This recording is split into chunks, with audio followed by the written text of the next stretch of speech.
You're listening to OMTimes Radio. The following is an encore presentation.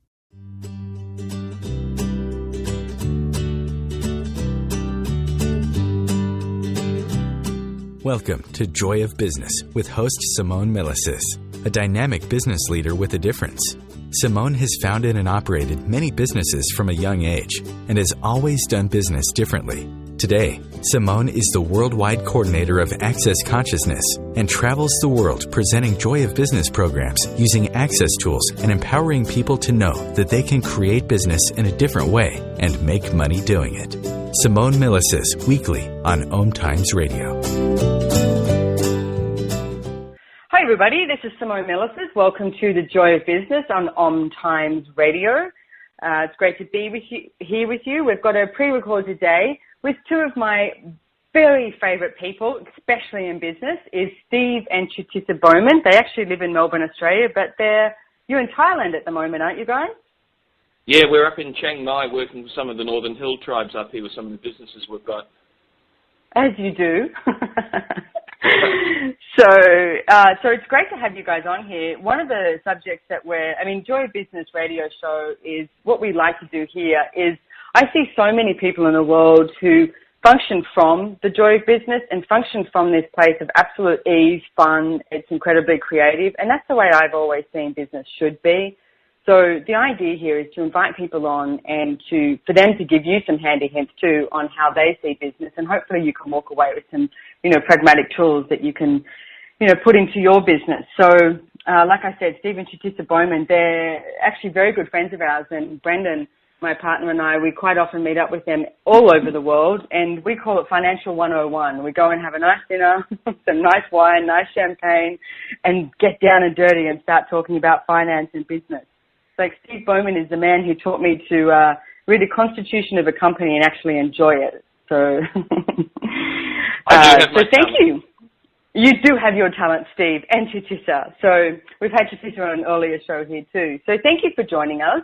Now, today's show is about phenomenal business, the phenomenance of business. So first of all, I'd like to ask you guys, what do you see business as, and what's the difference between business, phenomenance of business? Like, what's your perspective on business overall? Interesting question, Simone. We don't necessarily see business as business because most people we talk with and work with in the business field have various views about what business is and what business isn't. And from that, you can immediately see they've already limited what they think their business can be or can't be. So we tend to look at it more as what we do is we create our life, and that life also includes this thing called business. And if other people need to define business as something, then we use that definition when we're working with them. If they don't have a definition of business, then we don't even go down there. So to us, it's all about creating our life, but also, one of the things that keeps us young and alive and having a lot of fun with all of this is actually being able to facilitate change in people's views of the world. And if I was going to define business as anything, it probably would be, for me, being able to change people's views of the world. And make money while you do it? Oh, not mutually exclusively at all. So a lot of the work that we do, all of the businesses that we've got, the underlying energy behind those businesses is enabling people to change their points of view with the world. So with things like the antique jewellery business, with our advisory business, with the work that we do with fair trade up here in northern Thailand, all is aimed at helping and facilitating people to change their views of the world. I think our priority is to maximize possibilities instead of just maximizing profit. But the two things always go hand in hand. If you actually maximize possibilities, the profit will come as the byproduct of maximizing possibilities anyway. So tell me a little bit more about the maximizing of possibility. What do you mean by that, Chutisa? Well, to maximize possibilities, the key thing is to create things for the greater possibilities for the world and for everyone concerned. So we will always be in equation with any business or anything we do. We don't actually run the business just purely to make money. We're never going to create any business or do anything with anyone with the key about how much money we're going to make. But we're going to always look at how would our choice will create greater possibilities for the people we work with, or for the CEO we advise to, or the board we actually create governance training for. We always say, okay, if we work with these people, would they be able to receive the information we provide them with? And if they can't, what need to change? What can we do and be different to create different possibilities for these people? And sometimes when we know that these people just don't really want to receive that at all, but they really want to receive form and structure and significant to make their business maintain with this reality. But if we get the ideas that, or the awareness that it's truly possible, that create the door that opens for us to step in, we still do that, because we know for Steve and I to be there, we can create different energy that can create the change for them, even though at the beginning they might not be willing to receive at all. So we always be in the question whether would this maximize possibilities for us. Otherwise, we just won't go there if they just, all they want to do is pay the money and just get A, B, C, D done. So one of the things too that I'd just like to mention here is, you're talking about opening the doors to step in. It's like you guys have, you've written quite a few books, and it's like you travel all around the world doing, seminars and working with board of directors, not-for-profits, CEOs, and it's like, what else do you do? You work a lot in the governance and... Yeah, we've got 4 or 5 businesses at any one time. So we've got the advisory work that we do with boards and CEOs around the world, which is very popular and a lot of fun, because then we can actually truly make great changes through the top people in organisations. Then we've got an antique jewellery business that we curate the jewellery collection up with the Antique Guild, which is one of the best antique shops and organisations in Australia and the Southern Hemisphere.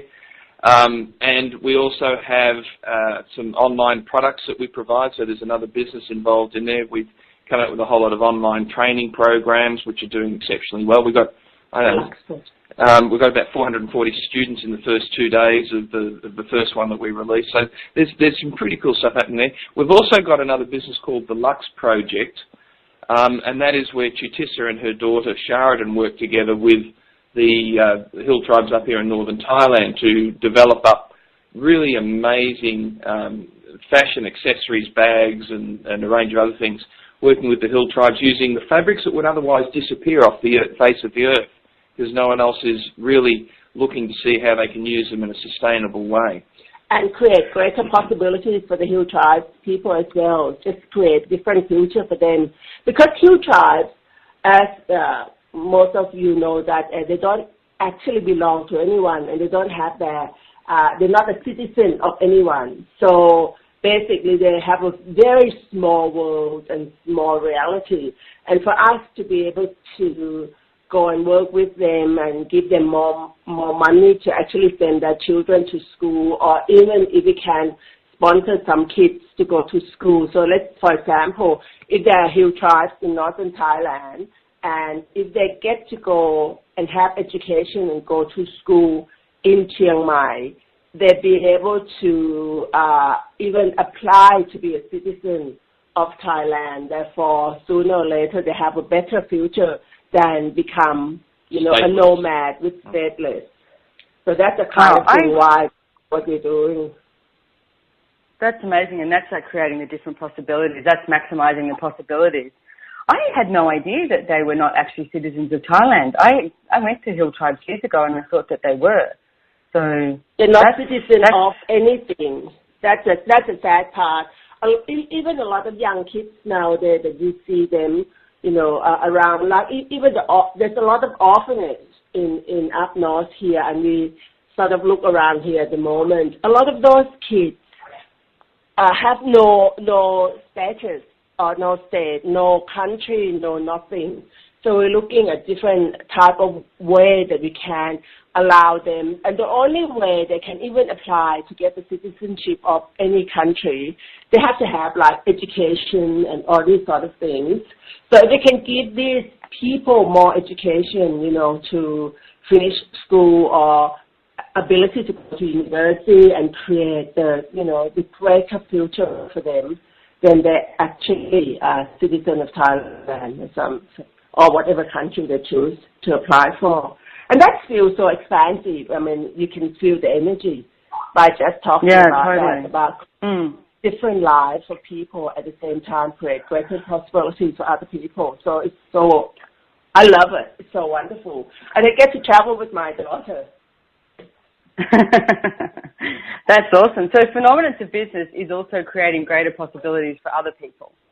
Like I used to work in India and Tibet and Thailand and Nepal, and I used to do a lot of work with the Tibetan refugee women, and it was always such a thrill to be able to, like you said, offer these people a different possibility, because it's like a lot of the time they were sending their kids into Kathmandu to beg or to clean tourist shoes or, something like that. And it's like, in this way, it's like they got to do as much as they could as well. Like they got paid per scarf or per sweater or, per hat that they were making for me. They did all the woolen stuff. And they were so happy and so thrilled. And it's like sometimes I think the whole Western world gets so caught up in what we would muck around and joke and say first world problems. I mean, I hear people, stressing and doing the drama about, money that they've decided that they don't have, etc. And it's like, do you really have a money problem? Do you really have a business problem? Or, is there something else that you need to look at? It's like these first world problems. And it's like, when you look at that and it's like, who else could we be helping in the world that we haven't been, paying attention to? And it's like, I love that the Phenomenance of Business is also opening up the doors to help and assist other people around the world, and not help from this superiority, help from a place of like not being unaware of it. So I love that. I love that you guys are doing that. And the fact that you mentioned that you have so many businesses that you've started too. We're going to go to a break, and what I'd love to talk to you guys about too is what inspires you to actually start a business, and how do you create it in a way that it doesn't have these limitations and it doesn't have barriers, and it keeps moving on. So we're going to head off to a break, and we'll talk to you soon.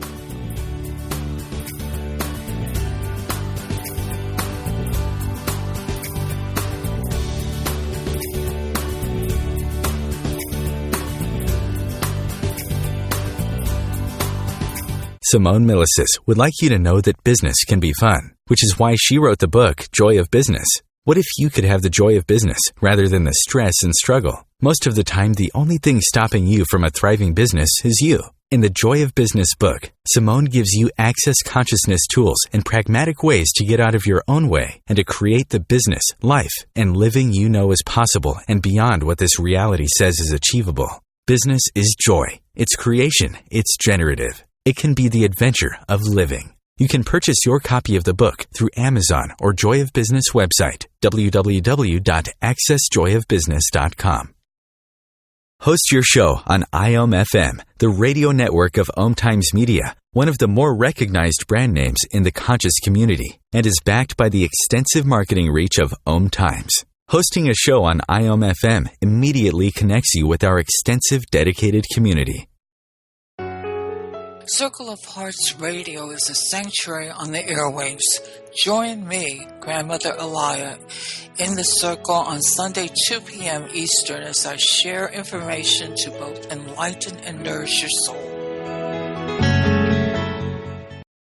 The number one reason girls drop out of school in sub-Saharan Africa is lack of access to feminine hygiene products. The Pads for Schoolgirls Project, an outreach of Humanity Healing International, is changing this paradigm by setting up sewing programs at schools, teaching girls a vocational skill, while producing the reusable pads that help keep them attending classes.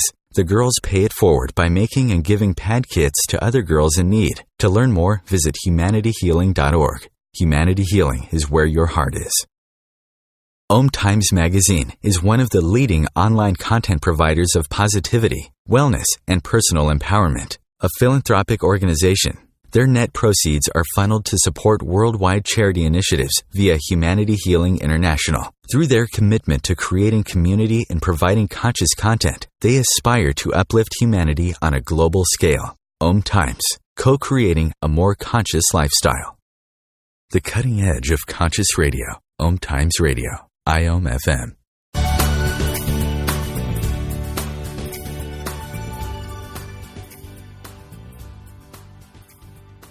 Hi everybody, welcome back to the Joy of Business on OMTimes. You're with Simone Milasas, and I'm actually at home in Phrygian Beach, Australia. It is a pre-record because I will be on a plane during this show.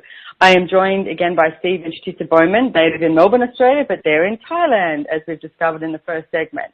So one of the things I wanted to ask them about was, you said you've got 4 to 5 businesses at any one time. And it's like, and I'm sure that you could have more too. So it's like, what inspires you to start a business? Like, what's inspired you to start some of these businesses? We've heard about the Hill Tribe. What about like the antique business or any other business? Well, one of the things we became very clear on probably 10, 15 years ago is that if we have greater clarity about how we choose to create our life, then we create businesses that will actually support the creation of our life. And the creation of our life supports creation of the business. So it's very iterative. So if we were to create a business that would stop us from travelling and stop us from being able to work with people to work with them to create greater possibilities, we wouldn't go down that track. It doesn't actually fit in with how we choose to create our life. Every time we come up with something where we think, oh, this could be very actually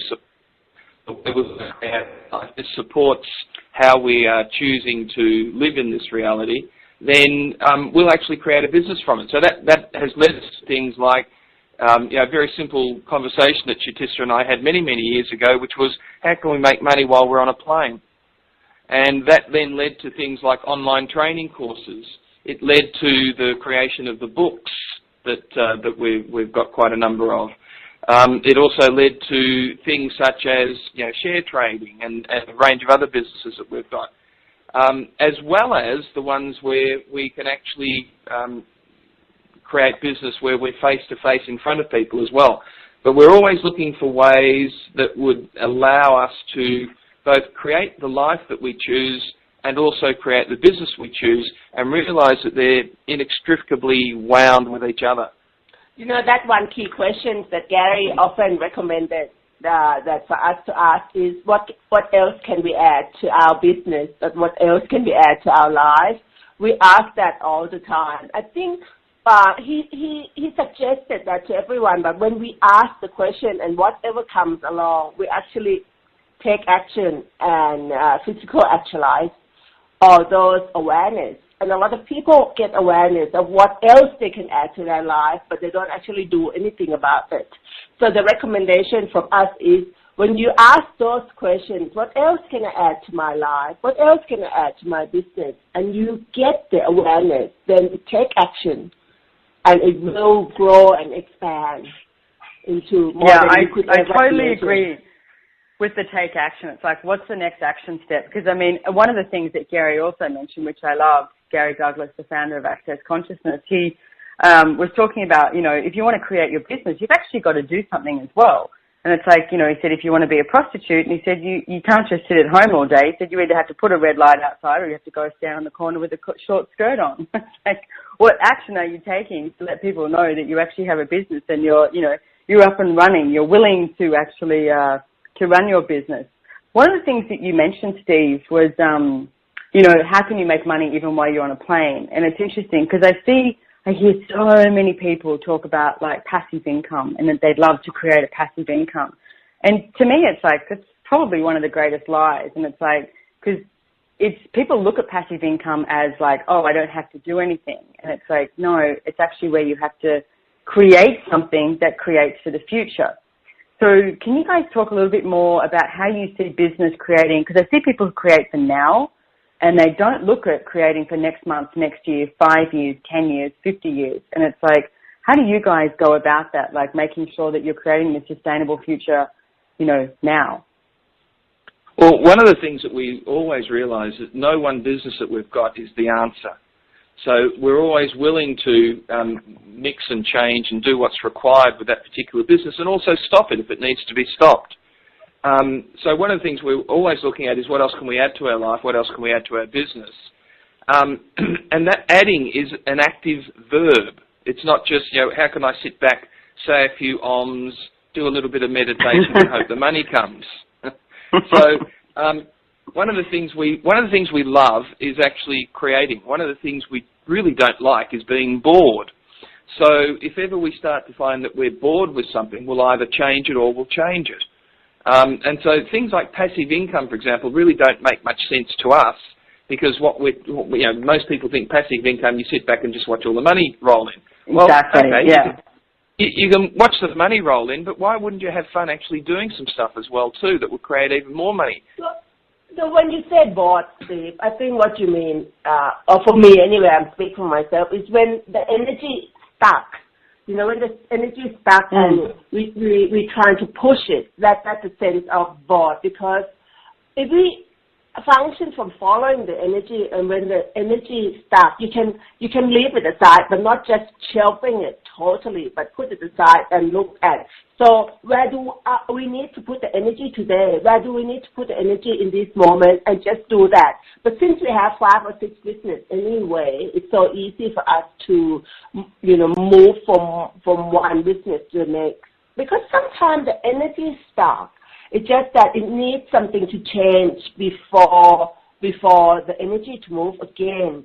So if you just have one business or one project to do, when it's stuck, you're trying to do from control, force, and effort to make that thing move. But if you have 5 or 6 businesses, you can just move from one to the next and just follow the energy and put your energy into the one that is requires your awareness, your energy the most, and just work on that one. And that's how we function. And the other thing is, for those of your listeners that actually have salaried jobs where they're actually employees of an organisation, there's no reason why you can't have 2 or 3 other businesses as well as your full-time salaried employee job.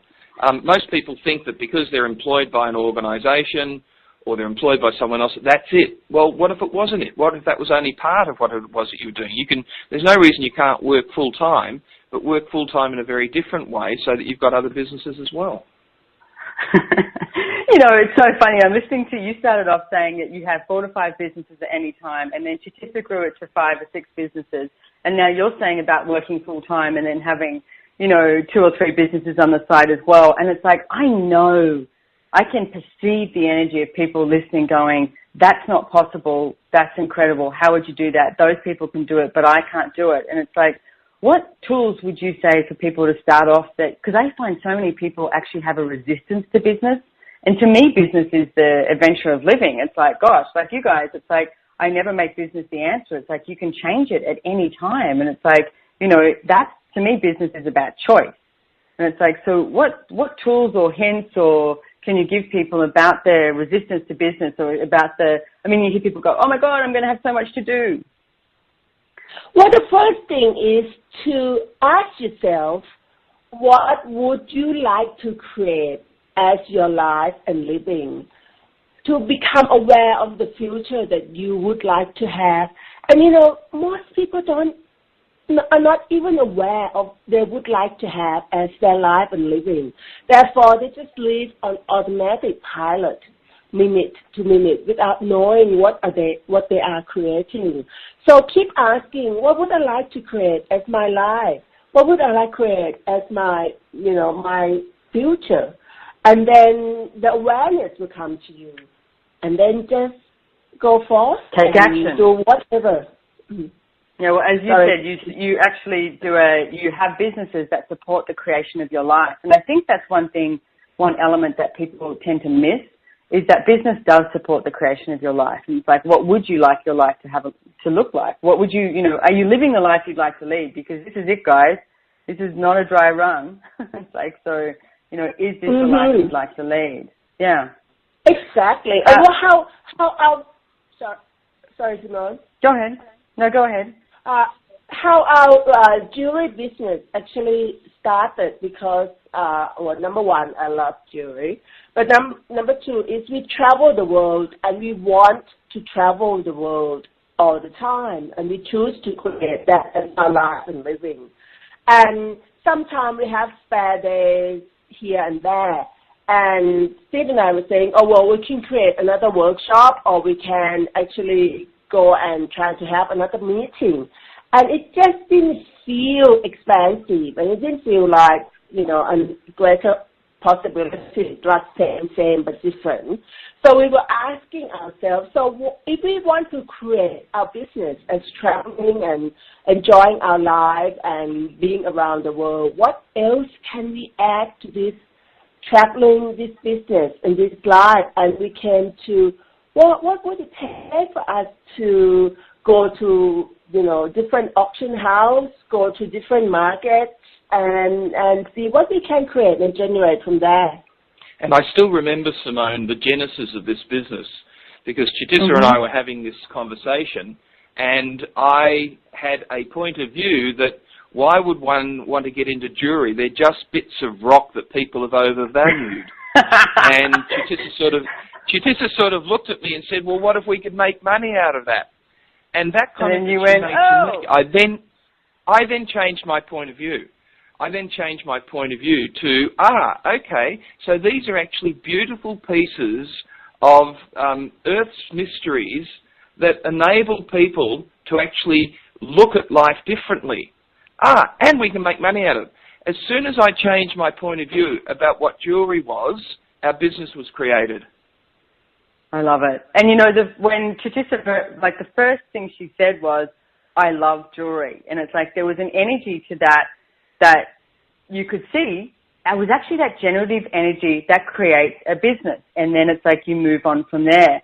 And one of the things that we talk about in Access Consciousness too is so many times it's like the thing that you love doing that you think has no value is usually what you can make money from. So what if you started looking at what is it that you love doing? Is it cooking? Do you love jewelry? It's like, what is it? Is it gardening? And it's like, it could be anything. And it's like, usually if you think it has no value, you can make money from it. So I advise you to, get a list and it's like, start writing it down and see what shows up, see what pops up that you can create a business from. So we're going to head to a break and we'll be talking to you soon. Thanks for joining us.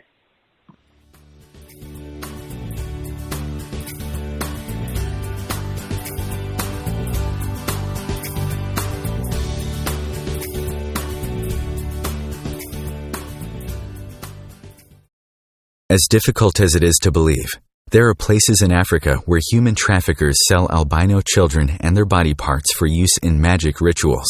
Humanity Healing International is actively working in Uganda to change this paradigm. The Albino Rescue Project finds albino children who are at risk and places them in safe schools and environments where they can learn and grow free from fear. To learn more or to sponsor a child, visit humanityhealing.org. Humanity Healing is where your heart is. Hi, my name is Monica and I'm the host of Co-Creating Now. Give yourself an opportunity to connect with your all-knowing higher self and manifest joy, love and peace together every Tuesday, 11 a.m. Eastern. What if business could be fun? What if business is the adventure of living? What are you choosing? Where do you do business that makes it easier, more fun, or more joyful for you? We'd love to see where you do business. Connect with us on Instagram @JoyOfBusiness or Twitter @JoyOfBusiness and share your pictures with hashtags BusinessDoneWhere and Joy of Business. Let's change the world with business. Hi, I'm Katrina Kavanagh, host of the I Am Wisdom radio show. I Am Wisdom is about the connection between mind work and energy work, spirituality and living a wonderful life. Looking forward to sharing each Sunday 5 p.m. Eastern Standard Time with you. Connecting you with the best of the conscious minds in the world. OMTimes Radio. IOM FM.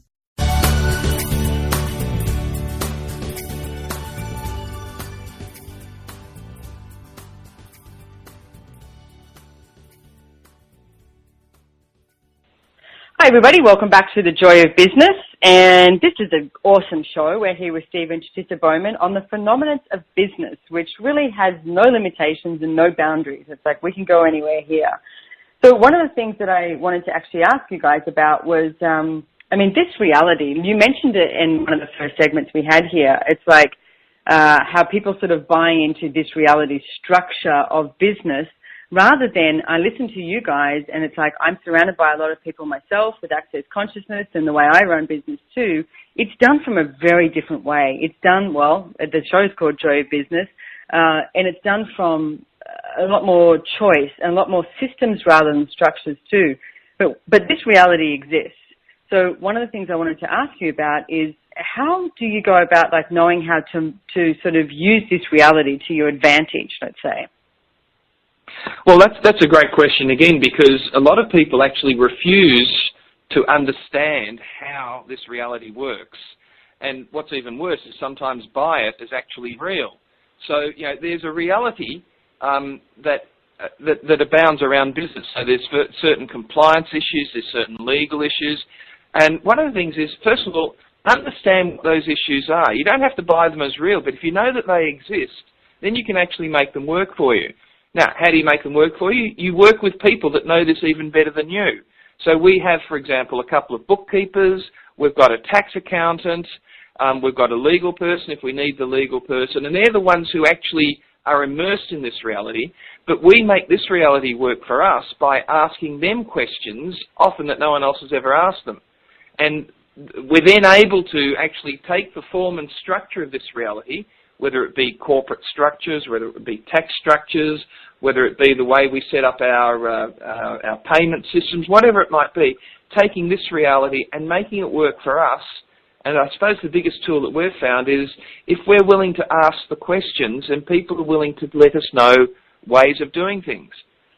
I think that the key thing is what Steve said, that is to understand the structure of this reality, the way this reality functions in business, and surround yourself with people who understand those structure and get enough information for yourself to be able to ask the question for them to give you more information so that you can create the system for yourself without buying into the structure of this reality.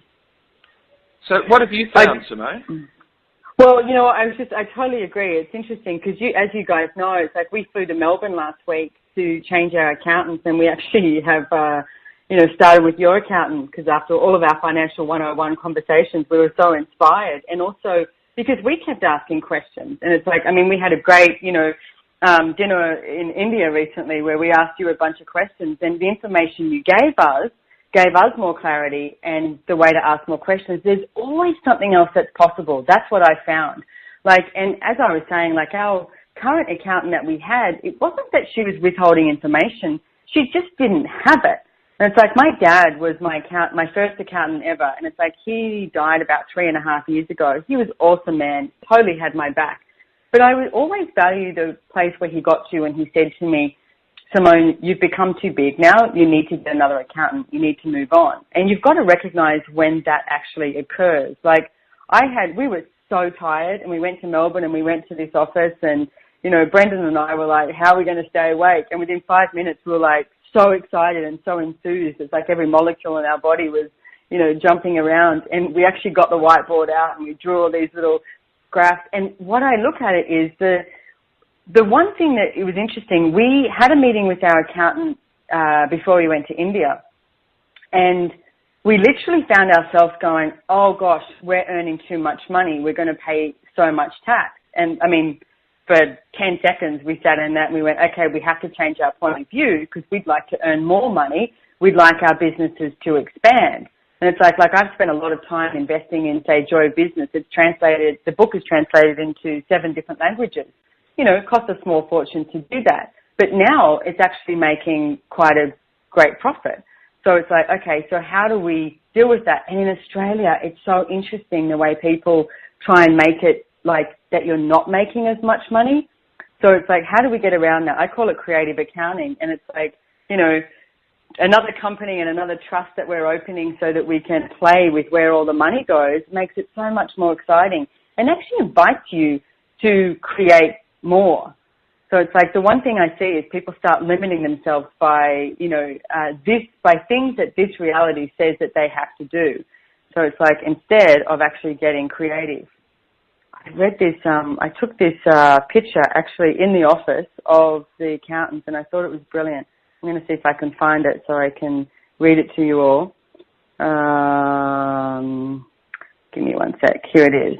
It says, and this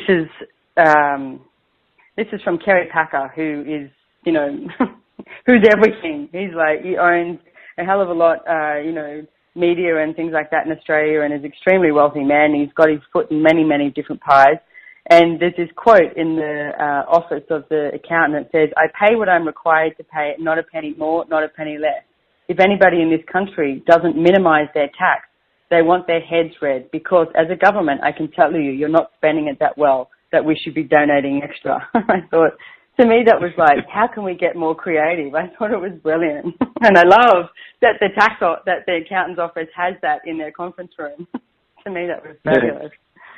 Well, one of the things we find, Simone, and this is a sort of good thing for people to take note of if they choose to, is that a lot of people we know that run businesses tend to ignore things like tax. They tend to ignore things like, making sure that they're squeaky clean so that if they ever got audited, they'd be in good shape. Even if you never get audited, just the fact that you could be, for example, just means that you look at things a little differently.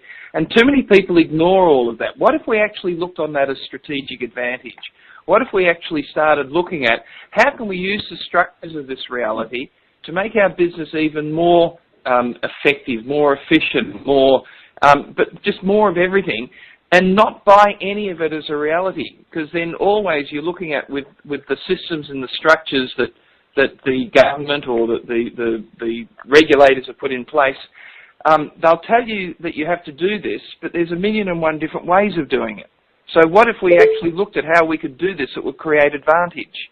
And too many people just, take the word of their accountant or something without any questions whatsoever around it. So, we find this all the time. Please, people, ask questions. What if there were other ways of doing it? What other ways can we do this that will create greater flexibility for us? All great questions to ask of the people that you surround yourself with. It's about expanding your zone of awareness for business, your zone of awareness for finance. So, like your experience as well, that once you expand your financial zone of awareness, different possibilities actually starting to create and generate for you, right, Simone? It's just by expanding your financial zone of awareness. I can feel the energy when you said that, how financial zone of awareness expanded the last 2 days. And the other thing totally. Like we walked out and we just thought we just made more money. Like, we flew to Melbourne, stayed in this lovely hotel, went to a great restaurant. We went, wow, we just felt like we made more money from being aware of our finances and being willing to take action. Exactly, and that will keep expanding. We found that, once we expanded it, our financial zone of awareness is keep on expanding and expanding and expanding, and we keep seeing different possibilities all the time. And we don't freak out anymore. You know how people think when some crisis or something happens financially, people get immediately freaking out. For example, we just got, like 2 or 3 days ago, we got news from our share trading platform that they're closing the whole online trading down, and they're closing every account down. Millions of people are going to be affected by that because it's a forced close of everyone's account of all share trading. A lot of people will lose millions of dollars.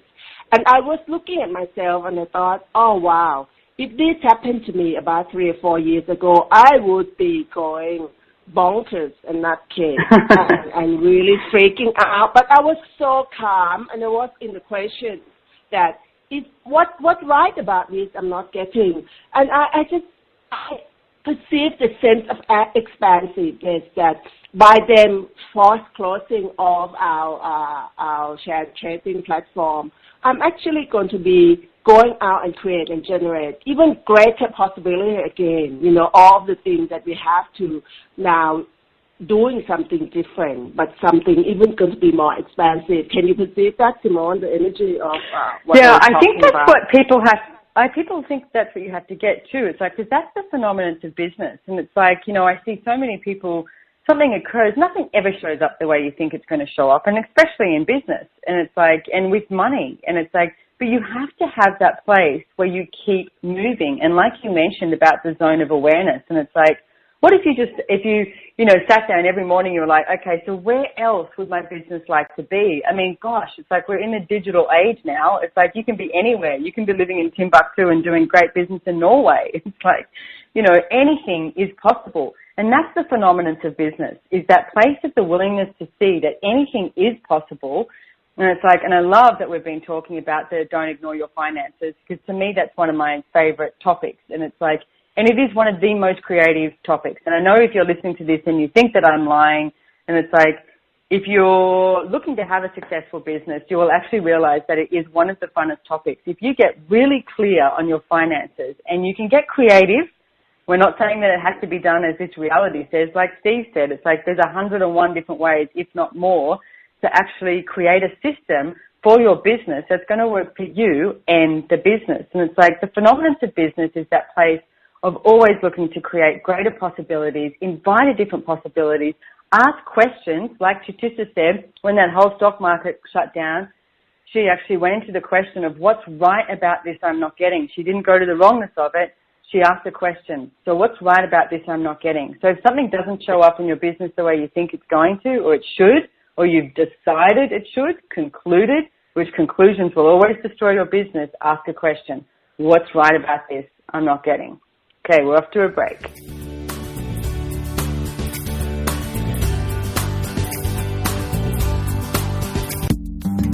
Hi, this is Angela Levesque, host of Entanglement Radio.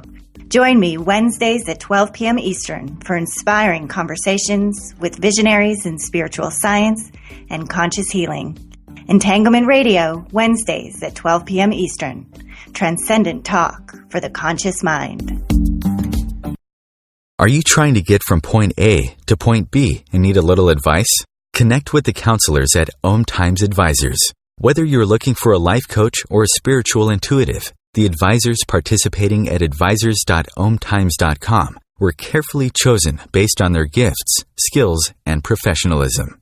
OMTimes Advisors, connecting you with the best advisors in the business. The Conscious Parenting Radio Show provides inspiration and resources for loving, empowering, and respecting your children and yourself. Join me, Timothy, every Monday at 7 p.m. Eastern Time as we consciously explore proven ways of living together in happiness, health, and harmony. Have you ever wondered how to change your love paradigm? The secret key is finding a love partnership, not just a regular connection. How do you find these? Through conscious relationships. Ascending Hearts Dating is a dating site for people like you that believes in second chances and a different type of spiritual connection. Try Ascending Hearts for free today at ascendinghearts.com and change your love paradigm. Ascending Hearts, the premier dating community for the spiritually awake. Host your show on IOM-FM, the radio network of OMTimes Media, one of the more recognized brand names in the conscious community, and is backed by the extensive marketing reach of OMTimes. Hosting a show on IOM-FM immediately connects you with our extensive dedicated community. Your conscious connection to a more mindful world. OMTimes Radio. IOM-FM. Hi everybody, welcome back. You're with Simone Milasas and Steve and Chutisa Bowman on OMTimes on the Joy of Business radio show. And we certainly have had a good Joy of Business today on the Phenomenance of Business, which gets me so excited because the Phenomenance of Business, like we were saying, is pretty much anything is possible. It's like anything you've decided or concluded that it is, it's like destroy and uncreate it. And everything that is, times a godzillion, right and wrong, good and bad, pock and pot, all nine shorts, boys and beyond. You can find out more about that clearing statement too on theclearingstatement.com. It's Access Consciousness Clearing Statement, which can change your whole entire reality. So I was talking to a colleague of mine, and I said to them, if you could ask the Bowmans anything that you could, and she actually used to, her name's Megan Hill, she works with us, she used to work in corporate advertising for a long time. So coming from the corporate world and then working with Access Consciousness, who pretty much has no structure in place but has a hell of a lot of systems, she's having a lot of fun, and we love having her here. And one of the questions she was asking is, you travel the world, like we said, working with so many different people. And it's like you see, you know, the corporations, the businesses that become hugely successful monetarily and in, you know, the generative business way as well. And what we wanted to ask you was, what do you see? Is there a theme? Is there something that is a running thing of what creates that success? Is it the person at the top? It's like, you know, is there a combination? It's like, what's the magic sauce behind it all? What do you notice that creates a successful business? Interesting. One of the things that we find is it often boils down to one or two people. In very successful businesses, particularly in larger businesses, it's the CEO that can make or break a business. And it's really their point of view about the world that creates that. So the really successful businesses that we've come across, that we have the pleasure of working with, usually the senior executive there, the CEO, sees possibility in everything, and she actually functions from question more often than not. Now, that means that they then surround themselves with people also that are in the question, rather than people that think they've got the answer. So all of a sudden you have a nice team around you of people who don't think the same, they think differently, but the one thing they do have in common is that sense of curiosity, that sense of possibility, that sense of, well, that didn't work, what else is possible? What are the other ways that we could look at this? And that, more than anything else, is what we've found creates not only a successful business, but a business that's actually creating, where people, by and large, enjoy working there. The ones that don't enjoy working there are the ones that actually leave, which then means that those that do enjoy working there. It's sort of self-selection. So that's one of the key things, is the point of view that the people who are the leaders in that organisation choose to have, is what actually creates the success or otherwise of that organisation. And we also find that, you know, what sets a good CEO apart, or CFO, or what anyone in the C-suite apart from the rest of the middle or senior management, is that their ability to not be in the conclusion of anything. Those ones who in the conclusion tend to be stuck in the middle level. So when they move up to that level, they always extrapolate. They always be in the question most of the time. They don't go into conclusion. Those ones who go into conclusion always kill their business. You see a lot of major businesses that die in the recent time, like, a lot. Blockbuster of this business, because they go into conclusion and they trap themselves in this reality and never ask the question. Actually, it's interesting. It only takes one conclusion to kill your business. So you better keep your eye out for them. Like, how did Kodak go? Don't you have a story about Kodak? Exactly. That they function from pure conclusion, really, because really they knew about this digital industry 20 or 30 years ago, but their conclusion always been, we're so large, and, you know, we're doing so well, and, you know, the quote, this is the Kodak moment, and all these sort of things. So they concluded that they're too big to fall. So look what happened to them. They're gone. So they just coming to that conclusion that would not allow them to see different possibilities, even though the new possibilities that's going to happen was staring in their face. They're still not willing to receive it. There's a great mantra that I think every business should put on a big A3 sheet of paper in their office.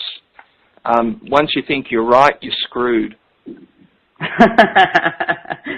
I love that. And it's funny though, Steve, because so many people think that being right or having a conclusion is like this safe place. And it's like, It's not. It's like probably the most unsafest place. It's like the stupidest place, the most unaware, unconscious, anti-conscious place you can function from in business. In truth, it's like asking questions like, okay, so does this system match the energy of my business, of where I'd like to go? And it's like, will this create a phenomenal business? And it's like, you know, will it create a sustainable business, one that's actually going to expand? I mean, I see people talk about the 10% growth of a business, you know, every year this. I work with Access Consciousness, the Worldwide Coordinator of Access Consciousness. It like doubles, triples in size every year. It's not growing 10%, and we're not asking to maintain this like 10% growth. It's like, we're like, okay, what's it going to take to, you know, grow 10 times, 20 times? It's like the willingness to ask those questions, but I also see the willingness to receive it. And that's where I think people get a little sort of caught up, and it's like they've got all these, again, conclusions about what that is to actually receive the success, receive the money, receive the possibilities. And it's like, I mean, that's where control comes in. I'm one of the biggest control freaks I know. It's like, but what if you could control from a different way? What if you could control from a conscious place? So one of the things I wanted to also, I wanted to invite you guys on for another show to talk about benevolent capitalism, because it's you actually doing a class at the end of this year in September. It's live in Melbourne, and it will be live streamed as well. It's a 4-day class with Gary Douglas and with the two Bowmans. 4 days up on stage talking about benevolent capitalism. So can you give us a little bit of a hint of what is benevolent capitalism? Well, this is for anyone who actually wants to create greater change in the world through the work that they do, through the way that they're choosing to be. There's a definite flavour of business around it. It's not purely business, because everything is woven into each other. So this is all came about from a discussion that we were having a while back now about what would it take to create even greater future sustainability, both in the world and in business and in our lives. And the notion of benevolent capitalism is where we've misunderstood for decades what capitalism is. It's all about the organic growth of what we already have. And then the benevolent side of it is about wishing well to everyone else as well as ourselves. So the notion of benevolent capitalism is that let's see what we can grow in terms of future sustainability as wishing well upon both ourselves, other businesses, and the planet generally. So what we'd be doing is exploring what that looks like, a very different way of looking at the world, a very different way of looking at business, a very different way of looking at how we actually choose to be in this world, and at the same time covering some very cool things such as leadership, such as strategy, such as, you know, words innovation and risk, and all those, you know, mainstays of business, but from a totally different point of view. And all those things that Steve mentioned, it's not just purely for corporations, not purely for entrepreneurs, not for small businesses. For people like a housewife who have a house that wants to create sustainable future and want to be a contribution to create a sustainable planet, that is also a space for you as well. So it's about becoming a leader that will create sustainable future and sustainable planet. And leadership is not about position in the organization, in the company. You can become a leader in your own life. So can you imagine what it would be like to become a benevolent leader in your own life? So one of the things, we've just got a couple of minutes to go here. One of the things I just wanted to mention or ask you about is, in this whole talking about benevolent capitalism, not once did you mention money. So how is money involved in benevolent capitalism, or is it? Money is a byproduct of everything that we just talked about. I mean, you've got to actually work exceptionally hard not to make money out of any of these things. And by that we mean you've got to have fixed points of view about how life should be. You've got to actually shut down all the possibilities and the contributions that are out there. You've got to feel that there's not enough out there and therefore prove that point of view. It's just an awful lot of hard work. Money in all of this is a byproduct of all the things that we were talking about. And any good business person knows that you're not in business to make money. What you're in business to do is to make a difference. And if you're truly making a difference, guess what? The money comes. Money shows up. People want a difference in their life. whether it's with a widget or whether it's with advice, they want that to make a difference in their life. You understand what that difference is, you've got a darn good business. Yeah, and I do see that people are actually waking up and saying that we do need to create a different possibility for our planet, and not like a Band-Aid solution, not something by, running a picket fence. It's like not a picket fence, a picket holding a little sign up or anything with what you think should change. And it's like that being the change you want to see in the world, the Gandhi quote. And it's like, I get that that's what benevolent capitalism is actually inviting you to, that possibility of being that. So we've got about 40 seconds left. Where can people find you guys? What's your website for your many, many different businesses? Well, if they're interested in the advisory work that we do with boards and CEOs, there's a website called consciousgovernance.com. Just do a search on those words. Then if they're interested in the work that we do with the Hill Tribes and the fashion business, it's the luxprojectdesign.com. And then if they're interested in No More Business as Usual, which sort of overrides all of that, then there is the nomorebusinessusual.com. But if in doubt, just do a search on Chutisa and Stephen Bowman. You'll find it all come up in the first 3 pages of Google. And also, if you're interested in benevolence, is benevolentcapitalism.com. Benevolentcapitalism.com too. Awesome. So thank you so much for joining me, guys, and I look forward to another show with you guys in the future. So thank you, Steve and Chutisa Bowman, and thank you, everyone, for joining us. Goodbye.